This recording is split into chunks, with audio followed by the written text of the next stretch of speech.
আসসালামু আলাইকুম। আমি আপনাদের সামনে হাজির হলাম নতুন একটা ভিডিও নিয়ে।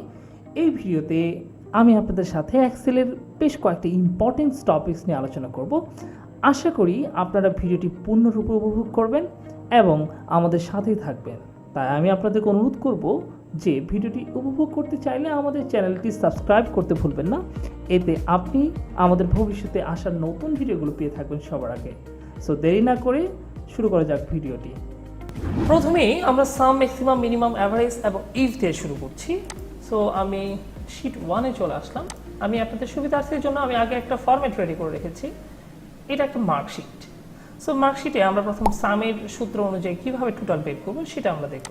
প্রথমে আমরা ইকুয়াল দিব। ইকুয়াল দেওয়ার পর আমরা লিখব হচ্ছে সামের সূত্র হচ্ছে সাম। সাম মানে হচ্ছে যোগ। সো আমাকে এখানে সাম লিখতে হবে। সাম লেখার পর এই সামের মধ্যে আমরা ডাবল ক্লিক করব। দেন হচ্ছে আমার যতগুলো সাবজেক্ট আছে, মানে আপনি যতগুলো পর্যন্ত যোগ করতে চান ততটুকু পর্যন্ত সিলেক্ট করুন। দেন হচ্ছে ব্র্যাকেট ক্লোজ করে এন্টার প্রেস করুন। এছাড়াও আমরা অন্য একটা ভাবে যোগ করতে পারতাম, যেমন বাংলা থেকে শুরু করে মানে যতগুলো সাবজেক্ট আছে তার সাথে এই টোটাল ঘর পর্যন্ত আমরা মার্ক করে নিয়ে আসবো। নিয়ে আসার পর এই যে এখানে অটো সাম নামে একটা অপশন আছে, এখানে ক্লিক করলে আপনি সাম লিখতে পারবেন। আর আপনারা যদি অটো সাম লেখা থাকে সেক্ষেত্রে অটো সামের মধ্যে ক্লিক করবেন। আর যদি অটো সাম লেখা না আসে, এরকম চিহ্ন আসে, তাহলে এই চিহ্নের মধ্যে ক্লিক করবেন। ক্লিক করলে অটোমেটিকলি এই টোটাল যোগফলটা বের হয়ে আসলো। আমরা এখান থেকে টান দিয়ে ধরে নিচে নিয়ে আসতে পারি, যতগুলো দরকার তত পর্যন্ত আমরা টান দিয়ে ধরে নিয়ে আসতে পারি, অথবা এই ঘর থেকে আমরা ডাবল ক্লিক করলে পুরোটাই চলে আসবে। সো ড্রপ ডাউন করার জন্য আমরা প্রথমে মনে করেন আমার এই প্রোডাক্টগুলোকে একটা ড্রপ ডাউন করে রাখবো। ড্রপ ডাউন করার সুবিধাটা হচ্ছে একটা বক্সের মধ্যে সবগুলোই লুকানো থাকবে। আমি এখান থেকে একটা একটা করে সিলেক্ট করে নিয়ে আসবো। আমি করলে আপনারা স্পষ্ট বুঝতে পারবেন আসলে। সো ড্রপ ডাউন যেখানে করতে চান সেখানে আপনি ক্লিক করেন। যেমন আমি এই ড্রপ ডাউনগুলো এখানে করতে চাচ্ছি, যেমন এখানে অথবা এখানে করতে চাচ্ছি। সো এখানে ক্লিক করে আমি চলে যাব হচ্ছে ডাটাতে। ডাটা থেকে চলে যাব হচ্ছে ডাটা ভ্যালিডেশন। অনেকের ডাটা ভ্যালিডেশন হয়তো এটা ক্লিয়ার বোঝা যাচ্ছে না, আপনারা এখানে ক্লিক করলে দেখতে পারবেন যে ডাটা ভ্যালিডেশন। অনেকের এতে হয়তো ফুল আসতে পারে ডাটা ভ্যালিডেশনটা। সো আপনারা ডাটা থেকে ডাটা ভ্যালিডেশনে যাবেন। ক্লিক করে ডাটা ভ্যালিডেশনে ক্লিক করুন।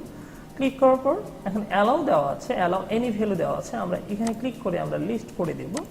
দেন হচ্ছে এই সোর্সে এই চিহ্নের মধ্যে ক্লিক করব।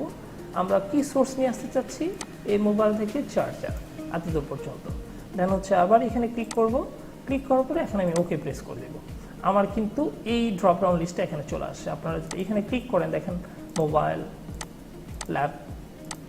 ল্যাপটপ, পিসি, হোয়াটএভার, মানে আপনি যা যা এখানে ছিল সবগুলোই কিন্তু এখানে ড্রপ ডাউনের মাধ্যমে চলে আসছে।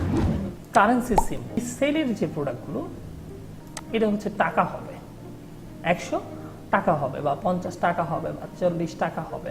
এখন আমি বুঝতেছি না এটা টাকা নাকি ডলার বা অন্য কিছু। এখন আমি যদি এটাকে টাকা এমন নিয়ে আসতে চাই তাহলে আমি এটার ভিতরে যে রাইট বাটন ক্লিক করবো, দেন হচ্ছে ফরম্যাট সেলে যাব। ফরম্যাট সেল থেকে আমরা চলে যাব হচ্ছে কারেন্সিতে। সো কারেন্সিতে যাওয়ার পর এখানে সিম্বল ডলার দেওয়া আছে। সো এই ডলারটাকে চেঞ্জ করে আমাকে বিডিটি নিয়ে আসতে হবে। যেহেতু আমরা বাংলাদেশে থাকি, বিডিটি বলা হয় বাংলাদেশি টাকাকে। বাংলাদেশি টাকা বোঝানোর জন্য বিডিটি বোঝানো হয়ে থাকে। সো আমি বিডিটি নিয়ে আসার জন্য আমি প্রথমে এখানে একটা ক্লিক করব। এখন আপনাকে বি এর সিরিয়ালে যেতে হবে। সো এখানে বি, এটা ই এর সিরিয়াল। আপনি যদি এইভাবে কষ্ট করে খুঁজতে সমস্যা হয় তাহলে আপনি এইখানে এসে একবার বি লিখেন, এই ঘরের মধ্যে এসে একবার বি লিখেন। বি লিখলে বি এর সিরিয়ালগুলো চলে আসবে। তখন আপনি নিচে চলে আসেন, যে একটা একটা ক্লিক করলেই এই যে এখানে আমরা দেখতে পাচ্ছি বিডিটি। সো আমি বিডিটির মধ্যে ক্লিক করলাম, এখন হচ্ছে ওকে।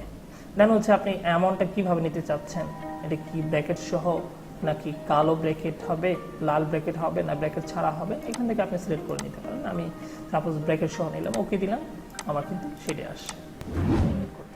ডিয়ার ভিউয়ার্স, এতক্ষণ পর্যন্ত আমার এই ভিডিওটি দেখছিলেন। ভিডিও দেখে যদি আপনাদের ভালো লাগে তাহলে অবশ্যই একটা লাইক করবেন, আর মতামত জানানোর জন্য কমেন্ট করে জানাবেন। আর আপনি যদি এই চ্যানেলে এখনও নতুন হয়ে থাকেন অনুরোধ করছি একটা সাবস্ক্রাইব করবেন। সবাই ভালো থাকবেন, সুস্থ থাকবেন এই কামনায় আজকের মতো শেষ করছি। আসসালামু আলাইকুম।